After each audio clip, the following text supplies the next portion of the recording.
అందరికీ నమస్కారం. నా పేరు రమ. నా ప్రియసఖి 14వ భాగం. రచయిత సాహితీ మోహన్ గారు.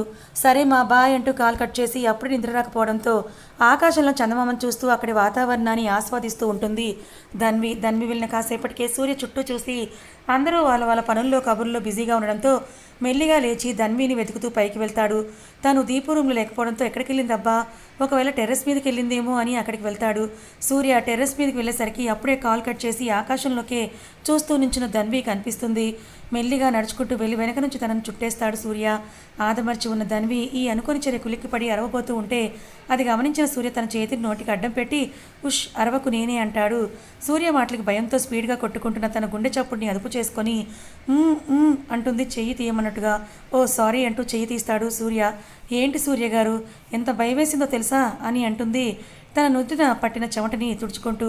తనని అలాగే హక్ చేసుకొని చెవి దగ్గరికి వెళ్ళి భయం ఎందుకు, నిన్ను నేను కాకుండా ఇలా పట్టుకునే ధైర్యం ఇంకెవరు చేస్తారు అని అంటాడు సూర్య వెచ్చని శ్వాసలో చెవిలో గిలిగింతలు పెడుతుంటే మెలికలు తిరుగుతూ అయితే మాత్రం అలా సడన్గా పట్టుకుంటే భయం వేయదా అని అంటుంది. ఓహ్ అవునా, సరే నీ భయం నేను పోగొడతానంటూ తనని ముందుకు తిప్పి ధన్వి తలను తన గుండెలకు ఆనించి హక్ చేసుకుంటాడు సూర్య.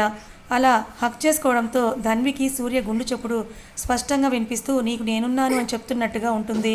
తనని చుట్టుకున్న సూర్య చేతుల నుండి తల్లి ఒడిలో బిడ్డకు దొరికే భద్రత లాంటి ఫీలింగ్ తెలియజేస్తూ ఉంటే తనకి తెలియకుండానే సూర్య చుట్టూ చేతులు వేసి సూర్య గుండె చప్పుడు వింటూ ఉంటుంది. కాసేపటికి ధన్విని వదిలి తన నడుము చుట్టూ చేయి వేసి దగ్గరికి తీసుకొని ఇంకో విధంగా కూడా భయం పోగొట్టొచ్చి చూపించినా అంటూ సూర్య తన పెదవుల వంకే చూస్తూ చెబుతూ ఉంటే సూర్య ఇంటెన్షన్ అర్థమై అత్తయ్య అంటుంది.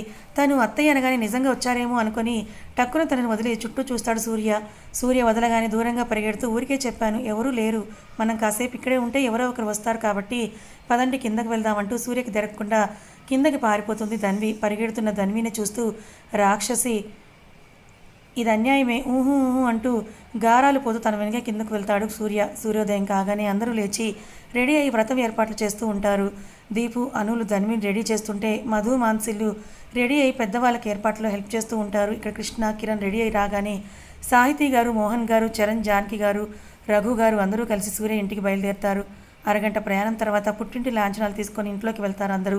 కిరణ్ అందిస్తూ ఉంటే కృష్ణ, చరణ్ సామాన్లు తీసుకొస్తుంటారు. అన్నీ చేర్చాక కార్ లాక్ చేసి రమ్మని చరణ్ చెప్పడంతో లాస్ట్లో ఇంకోసారి చెక్ చేసుకొని కార్ లాక్ చేసి వీళ్ళ వెనుకగా లోపలికి వస్తుంటాడు కిరణ్. మండపం అలంకరణ పూర్తి చేసుకొని మధు, మాన్సీలు గుమ్మాలకి పూలు తోరణాలు కడుతూ ఉంటారు. వీళ్ళు లోపలికి వెళ్ళగానే స్టూల్ వేసుకొని మధు తోరణం కడుతూ ఉంటుంది. కిరణ్ గుమ్మం దగ్గరికి రాగానే లంగావనిలో నుంచి గాలికి బయట రెపరెపలాడుతూ ఉంటే కనిపించకుండా ఉన్న నడుము తనతో దోబూచులాడుతున్నట్టుగా అనిపిస్తుంది. హాయ్ వెల్కమ్ అదిరిపోయింది, ఇంతకీ ఈ హిప్పు ఓనర్ ఎవరబ్బా అనుకుంటూ తలపైకెత్తిన కిరణ్కి లంగావనిలో బుట్టబొమ్మల రెడీ అయి తను శ్రద్ధంతా కూడా తను చేస్తున్న పని మీద ఉంచి తోరణం కడుతూ ఉన్న మధు కనిపిస్తుంది. మధు అటు ఉండంగా కనిపించడంతో అలానే చూస్తూ ఉండిపోతాడు కిరణ్. తోరణం కట్టడం పూర్తవగానే దిగటానికి కిందకు చూసిన మధుకి తనకి దగ్గరగా తననే కన్నర్పకుండా చూస్తూ ఉన్న కిరణ్ కనపడగానే అంటూ ఉలిక్కిపడి స్టూల్ మీద నుంచి జారి పడబోతూ ఉంటే మధు అరుపుకి తేరుకున్న కిరణ్ మధుని తన చేతిలోకి తీసుకొని ఎత్తుకున్నట్టుగా పట్టుకుంటాడు. భయంతో కళ్ళు మూసుకున్న మధు తను కింద పడకపోయేసరికి అమ్మయ్య అని ఊపిరి పీల్చుకుంటూ నెమ్మదిగా కళ్ళు తెరుస్తుంది. మధు తనను చూడగానే టక్కున మధుని దించి కిందకి, ఓ పాప, నీకు వేరే పని పాటేమీ లేదా, అయితే ఎవరో ఒకరిని గుర్తుపడేస్తావు లేకపోతే నువ్వే పడిపోతావా అంటాడు కిరణ్ మాటలకి తననే గుర్రుగా చూస్తూ, నువ్వు పెద్ద ఆల్ ఇండియా అందగాడివని ఊరికే నీ మీద పడిపోతాను, వెళ్ళవయ్యా వెళ్ళి ఒకసారి నీ మొహం అద్దంలో చూసుకోపో అని అంటుంది మధు వెటకారంగా. నాకేంటి, నేను సూపర్గా ఉంటానని నాకు తెలుసు, నువ్వే కాస్త పడిపోయే అలవాటు మానుకొని నడవటం, కుదురుగా నుంచోవడం ప్రాక్టీస్ చేయి అంటూ కన్ను కొట్టి లోపలికి వెళ్ళిపోతాడు కిరణ్. వెళ్తున్న కిరణ్నే చూస్తూ దొంగ సచ్చినోడు, నాకు నడవడం రాదంటాడా, చూపిస్తా ఈ మధు అంటే ఏంటో అని అనుకుంటూ లోపలికి వెళ్తుంది మధు కూడా. అందరూ కలిసి హాల్లో కూర్చొని మాట్లాడుకుంటూ ఉంటారు. అప్పుడే రెడీ అయి వచ్చిన సూర్య హాల్లో కూర్చున్న మోహన్ గారు వాళ్ళని చూసి నవ్వుతూ ఎప్పుడొచ్చారు మావయ్య అంటూ పలకరిస్తాడు. వస్తున్న సూర్యని చూసి ఇప్పుడే బాబు అంటారు మోహన్ గారు. సూర్య కూడా వాళ్ళతో పాటు కూర్చొని మాట్లాడుతూ ఉంటాడు.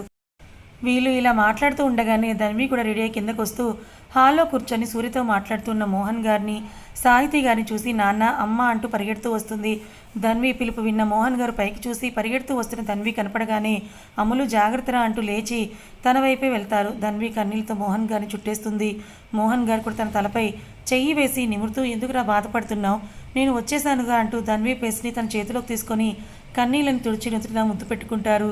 ధన్వి వాళ్ళ నాన్నని చూసి నవ్వుతూ తన పక్కనే ఉన్న సాహితీ గారిని చూసి అమ్మ అని అంటూ ఆవిడ్ని కూడా హక్ చేసుకుంటుంది ధన్వి. ఆవిడ కూడా ధన్విని పట్టుకొని ఎలా ఉన్నావురా అని అడుగుతారు. నేనైతే ఏం బాలేను, నిన్ను నీ అల్లరిని చాలా మిస్ అవుతున్నానురా అని అంటారు ఆవిడ.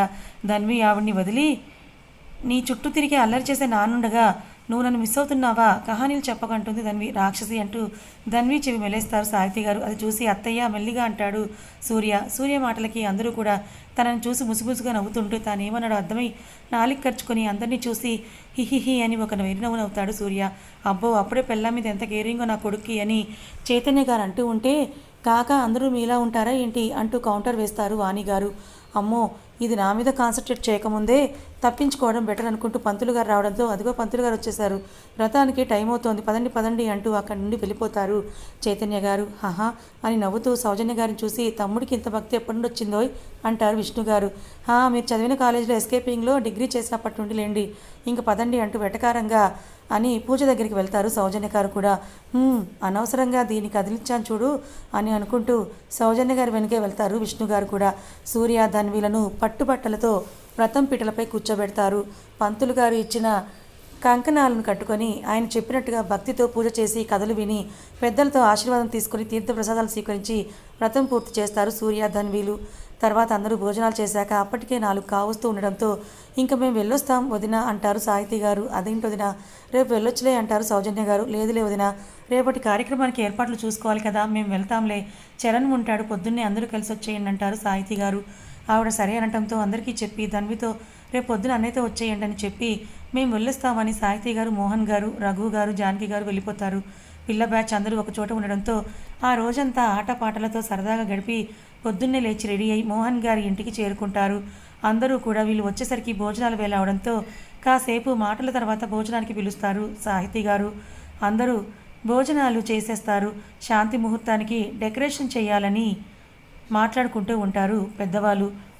ఈలోపు దీపు, మధులు వెళ్ళి ఆ బాధ్యత మాకు వదిలేయండి, మేము చూసుకుంటాం కదా అని అంటారు. ఒసై, మీకు ఇంకా పెళ్ళి కూడా కాలేదు కదే, మీకేం తెలిసే అంటారు వాణిగారు. ఉష్ అమ్మ, డెకరేషన్కి పెళ్లి కావడానికి లింక్ ఏంటి మా, ఎన్ని సినిమాలు చూడలేదు, మేము చూసుకుంటాం, మీరు వేరే పనులు చూసుకోండి అంటుంది మధు. సూర్య తన డౌట్ని తీర్చుకోవడానికి సౌజన్య గారి దగ్గరికి వెళ్ళి, మా శాంతి ముహూర్తం అంటే ఏంటి, పొద్దు నుంచి తెగ హడావిడి చేస్తున్నావు, ఇంకా ఎన్ని పూజలు చేయాలి మా, పెళ్ళైన దగ్గర నుంచి ఆ పూజ ఈ పూజ అని చేస్తూనే ఉన్నావు కదా అంటాడు విసుగ్గా.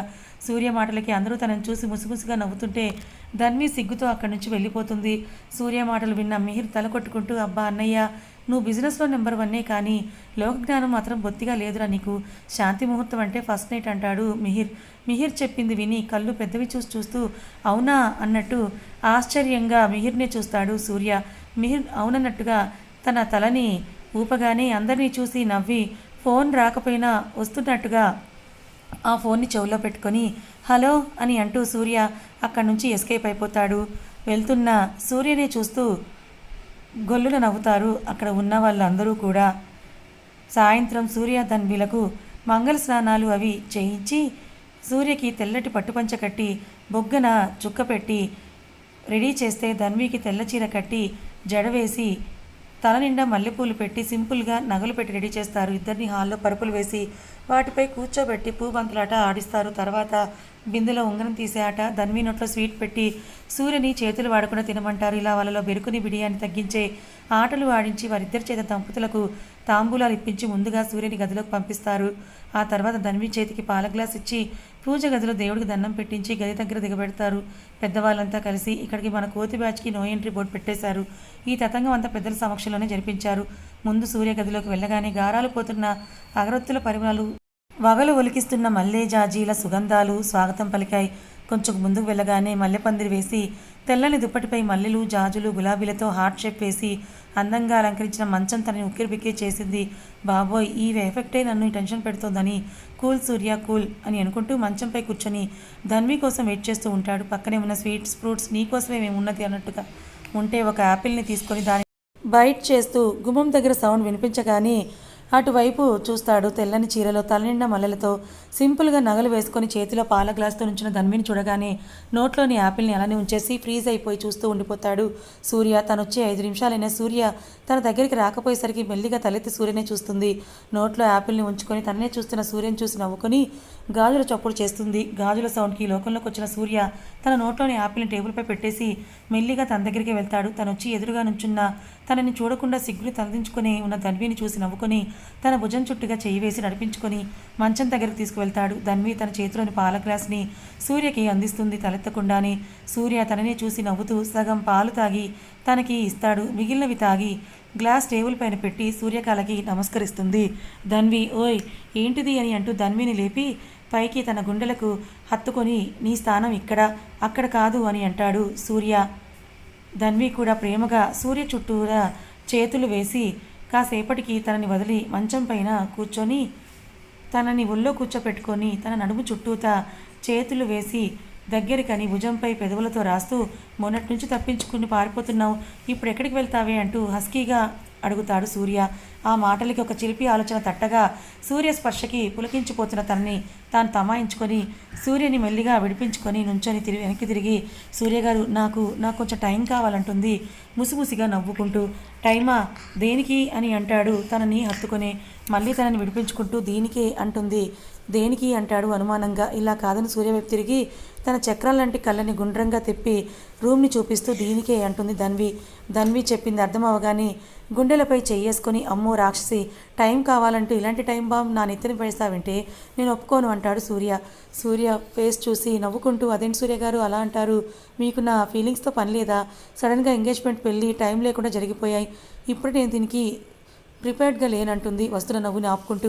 ఒసే తింగరదానా దీనికి ముందు ప్రిపరేషన్ ఏంటే, ఇదేమన్నా బోర్డ్ ఎగ్జామా ప్రిపేర్ అయి రావడానికి అంటూ తల కొట్టుకుంటాడు సూర్య. సూర్యని చూసి ఇంకా ఉడికించాలని అయినా సరే నాకు టైం కావాల్సిందే అంటుంది మొండిగా నటిస్తూ. ఊహూ అంటూ ఎంత టైం కావాలి అంటాడు. అబ్బే పెద్దగా ఎక్కువ టైం అడగలేండి, ఒక 5-6 నెలలకు అంతే అంటుంది సూర్యని ఓరగా చూస్తూ. ఏంటి అని గట్టిగా అరుస్తాడు సూర్య. ధన్వి ఉష్ అని అంటుంటే నెమ్మదిగా తన టోన్ని కంట్రోల్ చేసుకొని 5-6 నెలలా, అదేదో 5-6 రోజులు అన్నట్టు ఎంత సింపుల్గా చెప్పావే అంటూ ఏడుపు మొహం పెట్టుకొని నా మీద నీకు కొంచెం కూడా జాలి చూపించవే అని అంటాడు సూర్య. సూర్యని చూసి కష్టంగా తన నవ్వుని కంట్రోల్ చేసుకుంటూ పోనీలేండి మీకోసం ఇంకొక నెల తగ్గిస్తానులే అంటుంది ధన్వి. అబ్బా నెల తగ్గిస్తావా, ఎంత జాలిగుండో కదా నీది అంటాడు వెటకారంగా. మరి ఇప్పుడు ఏం చేద్దాం అంటాడు మళ్ళీ తనే. ఏముంది మీరు సోఫాలో పడుకోండి నేను ఇక్కడ పడుకుంటాను అంటూ మళ్ళీ తనే. వద్దులేండి సోఫా అయితే మీకు ఫ్రీగా ఉండదని మంచం చూపిస్తూ మీరు ఇక్కడే పడుకోండి నేను సోఫాలో పడుకుంటాను, అసలే నా జాలిగుండే కదా అంటుంది సూర్య మాట మళ్ళీ తనకి అప్పు చెప్తూ. కర్మ ఈ జాలి ఇక్కడ చూపిస్తే ఏం ఉపయోగం, అసలు విషయంలో వదిలేసి అంటాడు నిష్ఠూరంగా. మళ్ళొకసారి ఆలోచించవే అంటాడు సూర్య. ఇన్నాళ్ళు ఆగారుగా, నా కోసం ఇంకొన్ని రోజులు ఆగలేరా అంటుంది సాగదీస్తూ. అసలు ఆగలేను, నేనే కాదు ఎవరైనా సరే. ఎంతమంది అమ్మాయిల మీద పడ్డ చలించిన వాళ్ళు కూడా తన ప్రియసకి సోల్మేట్ స్పర్శ కాదు కదా, శ్వాస తగిలినా పులకరించిపోతారు, వాళ్ళ ఫీలింగ్స్ని అసలు కంట్రోల్ చేసుకోలేరు. నేనేమీ దానికి అతీతుణ్ణి కాదు కదా, నేను సాటి మనిషినే కదా అంటాడు ధన్వినే చూస్తూ. ఏమో మీరుండగలరేమో ట్రై చేయండి అంటుంది సూర్యని చూసి కళ్ళెగరేస్తూ. ఏంటి ఉండేది నా మొహం అని, ఇప్పటికే చిన్నపిల్లడికి చాక్లెట్ ఇచ్చి తినొద్దన్నట్టుగా ఉంది నా పరిస్థితి అంటూ ఇలా రెడీ అయి వచ్చి ముట్టుకోవద్దంటే ఎలానే, నువ్వే చెప్పు నీకు ఇదేమైనా న్యాయంగా ఉందా అంటాడు బిక్కమొహం వేసుకొని. సూర్య ఎక్స్ప్రెషన్స్ చూసి నవ్వుతూ ఇప్పటిదాకా కంట్రోల్ చేసుకున్న నవ్వుని ఇక ఆపుకోలేక పెద్దగా నవ్వేస్తుంది ధన్వి నవ్వుని చూసి ఇదేంటి ఇలా నవ్వుతోంది అని ఆలోచించి ఏదో తట్టినవాడిలా ఇదంతా కావాలని చేసావు కదా నువ్వు అంటాడు తన దగ్గరికి వెళ్తూ ధన్వి. సూర్య నుంచి వెనక్కి అడుగులు వేస్తూ ఇలా అంటే మీ రియాక్షన్ ఎలా ఉంటుందో చూద్దామని ఊరికే అన్నాను అంటూ పరుగంతుకుంటుంది ధన్వి. అమ్మని నువ్వు నేను అనుకున్నంత మామూలు దానివైతే కాదే, కంచువే, పెద్ద కంచువి, ఆగు నీ సంగతి చెప్తా అని అంటూ సూర్య ధన్వి వెంటపడి ఎట్టకేలకు తనని ఎత్తుకొని బెడ్పై పడేసి తన మీదకి చేరిపోతాడు సూర్య. పరిగెట్టినందువల్ల వస్తున్న ఆయాసాన్ని కంట్రోల్ చేసుకొని నవ్వుతూ, సారీ సూర్య గారు, ఇలా అంటే అందరి మగల్లాగా భర్త అనే హక్కుని చూపించి అడ్వాంటేజ్ తీసుకుంటారా లేక నా ఫీలింగ్స్కి వాల్యూ ఇస్తారా తెలుసుకుందామని చేశాను. ఐఎమ్ సో సారీ సూర్య గారు అంటుంది ధన్వి. ఆహా మరి ఏం తెలుసుకున్నావు అంటాడు సూర్య ధన్వి మొహంపై పడుతున్న ముంగురులు వెనక్కి పెడుతూ. సూర్య మెడ చుట్టూ చేతులు వేసి, నా సూర్య గారు చాలా మంచివారు, నేను వద్దంటే కారణాలు అడిగారే కానీ హక్కు చూపించలేదు, టైం కావాలంటే బతిమాలారే కానీ అడ్వాంటేజ్ తీసుకోలేదంటుంది సూర్య బుగ్గ పైన ముద్దు పెడుతూ. ధన్విని చూసి నవ్వుతూ, దీన్ని బట్టి నాకు ఒకటి అర్థమైందంటాడు ధన్వి ముక్కుని ముక్కుతో రాస్తూ. ఏంటి అని అంటుంది ధన్వి కళ్ళెగరేస్తూ. అన్ని చోట్ల గుడ్ బాయ్లా ఉన్నా కూడా నీ దగ్గర మాత్రం బ్యాడ్ బాయ్లా ఉండాలని అర్థమైంది. ఇక నుంచి నాలో ఆ యాంగిల్ నువ్వు ఒక్కదానివే చూద్దువు కానీ గెట్ రెడీ అని అంటాడు. అయినా నన్ను తల్లరి పెట్టి ఒక్క సారీతో సరిపెట్టేద్దాం అనుకుంటున్నావా?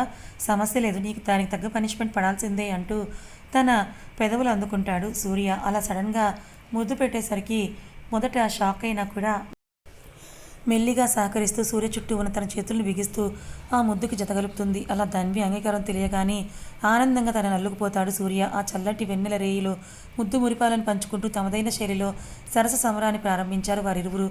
వీరి తనువుల సయ్యాటను నింగి నుంచి చూస్తున్న చందమామ కూడా సిగ్గు దొంతరలు కమ్ముకోగా బిడియంగా మబ్బుల చాటును ఒదిగిపోయాడు. చల్లగాలి సైతం వారి తనువుల మధ్య నలిగిపోతూ ఉక్కిరి బిక్కిరైపోతుంది. వారి నుంచి వలువలు ఎప్పుడు దూరమయ్యాయో కూడా తెలియదు. వారిరువురు ఆ నిశిరాత్రిలో పసిపాపలుగా మారి వాళ్ళ ప్రేమ సామ్రాజ్యాన్ని ఏలటానికి శ్రీకారం చుట్టారు. ఇద్దరుగా ఉన్న రెండు శరీరాలు ఒక్కటిగా చేరి ఒకే ప్రాణంగా మారిపోయాయి. అలా తన ప్రాణమైన తన ఇష్టసఖిని తనలో కలిపేసుకున్నాడు సూర్య. ఆ క్షణం నుంచి సూర్య మనసులో తనువులో మమేకమై సూర్యలో సగభాగంగా పరిణితి చెందిన ధన్వి. లేలేద సూర్యకిరణాలు విండో నుంచి అతని మొహంపై పడుతుంటే మెల్లిగా కళ్ళు తెరిచాడు సూర్య. తన చేతి మీద బరువు తెలుస్తూ ఉంటే నవ్వుతూ తల తిప్పి అటువైపు చూశాడు. అలసి సొలసి సోగిన కలువ కళ్ళు, తన ప్రేమ ఉధృతికి కందిపోయిన గులాబీ రేకుల్లాంటి పెదవులు, సూర్య కిరణాలు పడి మెరుస్తున్న చెక్కిళ్ళు, తన మెడలోని పసుపుతాడు. ఆమె మేనికాంతితో పోటీ పడుతూ తన అందాన్ని ద్విగుణీకృతం చేస్తుంటే సూర్య మెడ చుట్టూ చేతులు వేసి తన గుండెలపై సేద తీరుతున్న తన శ్రీమతిని చూడగానే అందంగా విచ్చుకున్నాయి సూర్య పెదవులు. తనివి తీరా తన ప్రాణేశ్వరిని రూపాన్ని కళ్ళలో నింపుకొని తన ప్రేమనంతా రంగరించి ఆమె చెక్కిలిపై చిరుముద్దుని కానుకగా ఇచ్చాడు సూర్య. సూర్య ముద్దుకు నెమ్మదిగా కదిలి తన మెడవంపులో తలదాచుకుని మళ్ళీ పడుకుంటుంది ధన్వి. ధన్వి చర్యను చూసి నవ్వుకుంటూ తన చేతులతో ఆమెని చుట్టేసి గాఢంగా హత్తుకుంటాడు సూర్య. సూర్య పట్టుకు నిద్రమత్తు వదిలి మెల్లగా కళ్ళు తెరిచి తనకి దగ్గరగా తననే చూస్తూ నవ్వుతున్న సూర్యను చూడగానే తను ఎక్కడుందో చూసుకొని సిగ్గుపడుతూ మెల్లిగా తనని విడిపించుకొని దూరం జరుగుతుంది ధన్వి. ధన్విని చూసి నవ్వుతూ ఓయ్ ఇంకెంతసేపు పడుకుంటావు అంటాడు సూర్య. ఆ మాటకి తన వైపు తిరిగి అసలు ఎక్కడ పడుకొనిచ్చారు నన్ను మీరు? ఎంత రెస్ట్లెస్గా ఉందో తెలుసా మీకు అని అంటుంది సూర్యని అలకగా చూస్తూ ధన్వి. తన మాటలకి నవ్వుతూ తనని ఇంకా దగ్గరగా పొదువుకుంటాడు సూర్య. ఒక్కరోజుకే ఇలా అంటే ఎలా బంగారం? అలాంటి మధుర కావ్యాలు లిఖించాల్సిన రోజులు ఇంకా ఎన్నో ఉన్నాయి మన జీవితంలో అంటూ అయినా ఎంత స్మూత్గా హ్యాండిల్ చేశాను, దానికే ఇలా అయిపోయావంటాడు సూర్య నవ్వుతూ. ఆశ్చర్యంగా తన కళ్ళని పెద్దవి చేసి చూస్తూ మీరు స్మూత్గా డీల్ చేస్తేనే పులిసి పులిహోర అయిపోయింది, ఇంకా ఒరిజినాలిటీ చూస్తే ఏకంగా అక్కడికే అంటుంది చేతులు పైకి చూపిస్తూ. ధన్వి రియాక్షన్స్ చూసి పెద్దగా నవ్వుతూ ఇన్నాళ్ళకి నా కలలు ఫలించి నా స్వప్నసుందర నా జీవితంలోకి వచ్చింది, ఇంకా నా నుంచి తనని ఎక్కడికి వెళ్ళనివ్వను, ఇలా నా బాహువుల్లో బంధించి నా తుది శ్వాస వరకు నా ప్రేమను రుచి చూపిస్తూ ఉంటాను అంటాడు తనని గుండెల్లో పొదువుకుంటూ. సూర్యగారు నాకు డౌట్ అంటుంది తలపైకెత్తి సూర్యనే చూస్తూ. ఏంటి మధ్యలో ఈ స్వప్నసుందరి ఎక్కడి నుంచి వచ్చింది అని అంటుంది ఆరాగా. ధన్విని చూసి నవ్వుతూ తనని చూడకముందు రోజు వచ్చే తన కల గురించి చెప్తాడు సూర్య. సూర్య చెప్పినంత విని ఇంతకీ ఎవరా అమ్మాయి అని అంటుంది ధన్వి. ఎవరో అయితే నిన్నెందుకు పెళ్లి చేసుకుంటానే తింగరబుచ్చి, అది నువ్వే అని అంటాడు. ధన్వి తలపై చిన్నగా మొట్టికాయ వేస్తాడు సూర్య. అబ్బా అని తన తల రుద్దుకుంటూ నేనేనని మీకెలా తెలిసింది అని అడుగుతుంది ధన్వి. అని ధన్వి చేతిని తన చేతుల్లోకి తీసుకొని వేలు విరుస్తూ ఎలా అంటే మొదటిసారి పెళ్లి చూపులకు మీ ఇంటికి వచ్చినప్పుడు నేను మొదటిసారి చూడగానే కలలో నిన్ను చూసినప్పుడు ఎలాంటి ఫీలింగ్ అయితే ఉండేదో అప్పుడు అలాంటి ఫీలింగ్ కలిగింది. నువ్వు నన్ను నీ రూమ్ తీసుకువెళ్ళేటప్పుడు మెట్లెక్కుతుండగా నీ పాదం మీద పుట్టుమచ్చను చూశాను నేను, సేమ్ అలానే నా కల్లో కూడా చూశాను. ఇది అఫీషియల్గా అందరికీ తెలిసిందే, కానీ ఇంకోటి కూడా ఉంది, దాన్ని చూసే పూర్తిగా కన్ఫర్మ్ చేసుకున్నాను నా డ్రీమ్ గర్ల్ నువ్వేనని అంటూ ధన్విని చూస్తా కన్ను కొడతాడు సూర్య. సూర్య చెప్పేదంతా ఇంట్రెస్టింగ్గా వింటున్న ధన్వి ఏంటది అని అడుగుతుంది. చెప్పాక నువ్వు నన్ను ఏం అనకూడదు అంటాడు సూర్య. సూర్యని అనుమానంగా చూస్తూ నేనేం అనకూడదా అంటే అంటుంది. సూర్య నవ్వుతూ ధన్వి చెవులేదో చెప్తాడు. సూర్య చెప్పింది విని ఆశ్చర్యంతో కళ్ళు పెద్దవి చేసి తనని చూస్తూ ఛీ సూర్యగారు, మీరు చూడటానికి రాముడు మంచి బాలుల్లా కనపడతారే కానీ మీరు ఉత్త అల్లరి కన్నయ్యే మీరు అని అంటూ సిగ్గుతో సూర్య కండల్లోనే ఒదిగిపోయి అయినా అదెప్పుడు గమనించారు మీరు అని అడుగుతుంది గుండెల్లో తల దాచుకొని. ఆ రోజు మనం మాట్లాడుకోవడానికి నీ బాల్కనీలోకి వెళ్ళాం కదా, అప్పుడు నువ్వు నా ఎదురుగా కూర్చున్నావా? కూర్చున్నాను. అప్పటికే 99% కన్ఫర్మ్ అయిపోయింది, కానీ చిన్నపాటి కన్ఫ్యూజన్లో ఉన్నాను నువ్వు పెంచుకున్న చెట్ల నుంచి వచ్చిన పిల్లగాలి ఆ కాస్త కన్ఫ్యూజన్ని కూడా క్లియర్ చేసింది అంటాడు నవ్వుతూ. సూర్యని అయోమయంగా చూస్తూ పిల్లగాలి కన్ఫ్యూజన్ని క్లియర్ చేయడం ఏంటి అని అంటుంది ధన్వి. ఎలా అంటే నువ్వు పెంచుకున్న చెట్ల నుంచి వచ్చిన పిల్లగాలికి నీ బయట రెపరెపలాడుతూ ఉంటే అప్పుడు కనిపించింది చందమామ పక్కన చుక్కలా అంటాడు తనని పెనవేసుకుంటూ. సూర్య చెప్పింది వినగానే సిగ్గుతో ముడుచుకుపోతూ ఛీ మీకు అసలు సిగ్గు లేదు సూర్యగారు అంటుంది ధన్విని చూసి నవ్వుతూ. నీ దగ్గర నాకు సిగ్గెందుకే అంటూ. అయితే రాత్రి చెప్పాను కదా నీకు, ఇక నుంచి నాలోని బ్యాడ్ బాయ్ యాంగిల్ని కూడా చూద్దుగాని అని అంటూ తనని అల్లుకుపోతాడు సూర్య. ధన్వి సిగ్గుగా నవ్వుతూ సూర్య చేతులను విడిపించుకుంటూ వదలండి సూర్యగారు, ఇప్పటికే చాలా లేట్ అయింది, మనం ఇంకా కిందకి వెళ్ళకపోతే బాగుండదంటుంది. అబ్బా వెళ్దాంలే అంటాడు మళ్ళీ తనని చుట్టుకుంటూ. మీకే మీరు ఇలానే చెప్తారు, అక్కడ అందరినీ ఫేస్ చేయాల్సింది నేను, నా వల్ల కాదు బాబు, నేను ఫ్రెష్ అవ్వాలని సూర్యని విడిపించుకొని లేస్తూ మళ్ళీ టక్కున పడిపోతుంది ధన్వి. కథ ఇంకా ఉంది. ఇంత అన్యోన్యంగా ఉన్న వీరిద్దరి మధ్య ఎడబాటు ఎందుకు వస్తుంది? సూర్య చేసే ఏ తప్పు వల్ల వీరిద్దరి మధ్య ఎడబాటు దారితీస్తుంది? ఏం జరుగుతుంది తెలుసుకోవాలనుకుంటే మన ఛానల్ని ఫాలో అవ్వండి. కథ నచ్చితే లైక్ చేయండి, మరికొంతమందికి షేర్ చేయండి. ఇలాంటి మరిన్ని మంచి కథల కోసం ఛానల్ని సబ్స్క్రైబ్ చేసుకోండి. Thank you so much for watching.